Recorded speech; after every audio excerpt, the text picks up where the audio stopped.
Hello সবাইকে। এই যে সকাল সকাল রেডি হয়ে নিয়েছি, কারণ আজকে একটু বেরোনোর আছে। আগের বার মেলা থেকে এই ইয়াররিংসটা এনেছিলাম, আজকেই ফার্স্ট পরলাম। জানো তো, এখন আমি স্লিভলেস পরা একেবারেই ছেড়ে দিয়েছি, ইদানিং পরি না। কিন্তু এই গরমের মধ্যে আজকে একটু বেরোতে হবে, যেহেতু আস্তে আস্তে দুপুর হয়ে যাবে, তাই আজকে স্লিভলেসই পরলাম। যাই হোক, এখন অতটা ভালো লাগে না।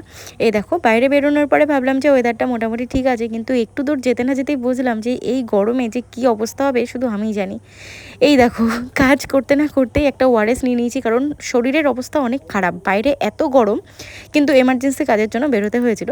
এই যে স্টেশনের সামনেই এই ফুলের দোকানটা দেখে আমি নিয়ে নিয়েছিলাম রজনীগন্ধার স্টিক, কারণ অনেকদিন ধরে ভাবছিলাম যে রজনীগন্ধা ফুল নেবো, আর এই টাইমটায় রজনীগন্ধা ফুলের দাম অনেকটা কম থাকে।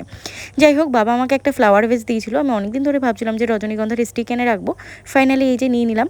যত দ্রুত সম্ভব কাজ কমপ্লিট করে ট্রেনে উঠে পড়লাম বাড়ি যাবার জন্য, কারণ বাইরে এক মুহূর্ত টেকা যাচ্ছে না, এত গরম। আর এই গরমের মধ্যে জ্বালা পোড়া রোদের মধ্যে দাঁড়িয়ে কত যে ছবি তুললাম, ভিডিও করলাম, কিন্তু শেষমেশ একটা ছবি ভিডিও ভালো আসেনি।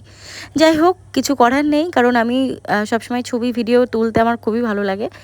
ব্যাস এইটুকুই ছিল আজকের ব্লগটা। টাটা।